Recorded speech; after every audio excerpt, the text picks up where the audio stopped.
तो बेटा सभी बच्चों को ढेर सारा प्यार। आप स्वस्थ होंगे। और आज समय न गवाते हुए जो हमारा फर्स्ट चैप्टर था उसका एक और इम्पोर्टेंट जो क्वेश्चन है उसको हम डिस्कस करेंगे।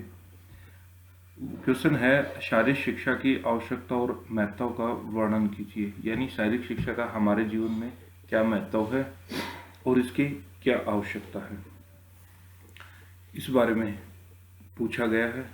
तो उसको हम विस्तार से वर्णन करेंगे। पहली है मस्तिष्क की सजगता। शारीरिक शिक्षा से हमारा मस्तिष्क तेज होता है, ध्यान केंद्रित होता है तथा दिमाग को शक्ति भी मिलती है। कैसे? जिस तरह से अगर हम कोई भी गेम खेलते हैं, उदाहरण के तौर पर ले लीजिए तलवारबाजी, कुश्ती, कबड्डी, क्रिकेट, बास्केटबॉल, इसमें हमें पूरे ध्यान की लगाने की आवश्यकता होती है। अगर थोड़ी सी भी चूक हो जाए तो तलवारबाजी का गेम है तो वो हमें नुकसान भी दे सकते हैं अगर शरीर के किसी भी अंग पे लगते।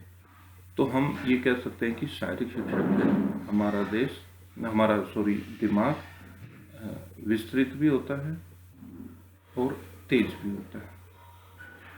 तो इसका दूसरा नंबर तो जो हेडिंग है वो है स्वास्थ्य और रोगों का ज्ञान। अगर हम शारीरिक शिक्षा से संबंधित समस्याओं का समाधान कर रहे हैं यानी रोगों का समाधान करें तो हमें संक्रामक तथा असंक्रामक रोगों का भी ज्ञान होता है। जैसे आजकल काफ़ी रोगों का विकार हमारे शरीर में होने लग रहा है, जैसे हृदय रोग का शिकार ज़्यादा है। तो ऐसे रोगों की समस्याओं का विकार करने के लिए शारीरिक शिक्षा के जो कार्यक्रम हैं वो बहुत ही महत्वपूर्ण हैं।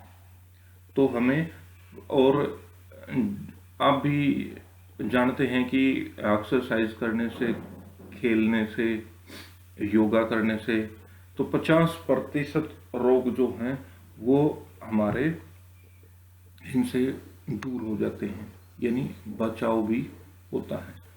तो हम ये भी कह सकते हैं कि हमारे शरीर में रोगों का भी विकार नहीं होता। नंबर 3 है राष्ट्रीय एकीकरण में बढ़ोतरी या बढ़ाती है। वो कैसे? राष्ट्रीय एकीकरण में बढ़ाने के लिए शारीरिक शिक्षा का महत्वपूर्ण भूमिका है। जैसे भाईचारे की भावना, एक साथ इकट्ठा होने का कार्य, आपसी जुड़ाव, एकता, अंतर्राष्ट्रीय भाईचारा, इस तरह का ये सभी हमें सीखने को मिलती है और राष्ट्रीय एकीकरण बढ़ोतरी के लिए ये बहुत ही महत्वपूर्ण होती है। नंबर 4 अतिरिक्त समय का उपयोग। यानी अगर हम कोई भी कार्य कर रहे हैं, जॉब करते हैं या स्टूडेंट ही हैं तो पढ़ाई के साथ साथ बोर हो गए तो जो समय व्यतीत करते हैं खेल से या फिर खेल देखकर मनोरंजन क्रियाओं में भाग लेकर अपने मस्तिष्क का तनाव और दबाव दोनों दूर कर सकते हैं।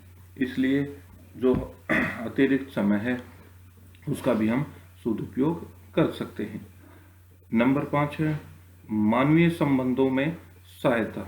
शारीरिक शिक्षा मानवता के संबंधों में भी बढ़ाने में भी अत्यंत आवश्यक है। इसमें सहयोग की भावना, सहानुभूति, नैतिकता, वफादारी, खेल की भावना आदि बढ़ाती है। एक अच्छा खिलाड़ी हमेशा एक अच्छा नागरिक होता है।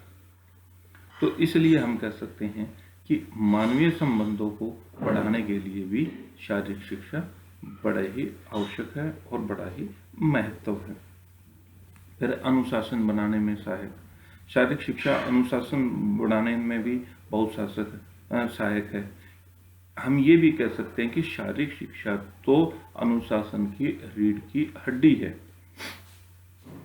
इसमें हर स्थिति में अनुशासन चाहिए। आप कोई भी गेम ले लीजिए, उसमें अनुशासन की बड़ी आवश्यकता होती है। तो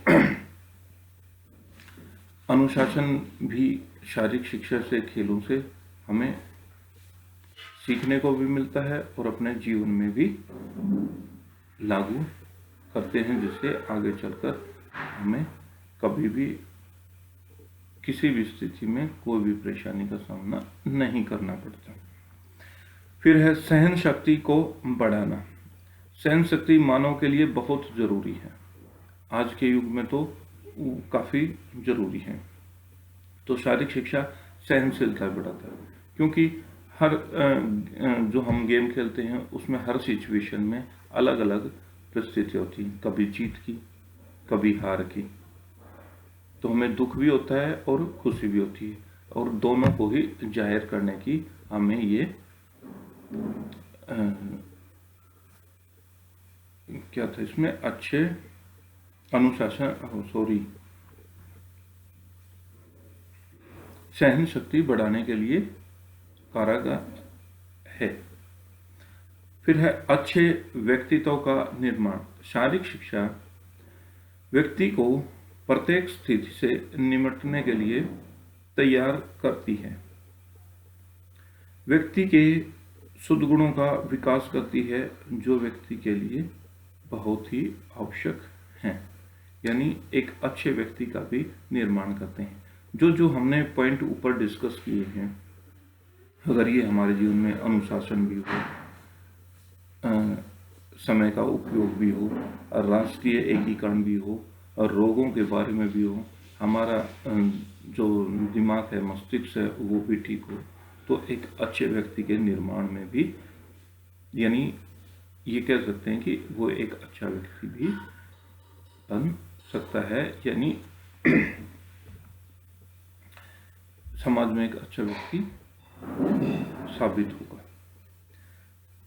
आगे है चरित्र को बनाने में मदद करती है। शारीरिक शिक्षा खुशी, स्वास्थ्य, कुशलता और चरित्र का विकास में भी मदद करती है। बच्चों को प्रश्न स्थिति बनाने में भी सहायक होती है। सामाजिक, व्यावसायिक और नैतिक कार्यों में भी इसमें योग्यता से अधिक योगदान बनाती है। व्यक्ति के जीवन में जो जटिलताएं हैं, खतरों का, संकटों का सामना है, अच्छे ढंग से हंसते हुए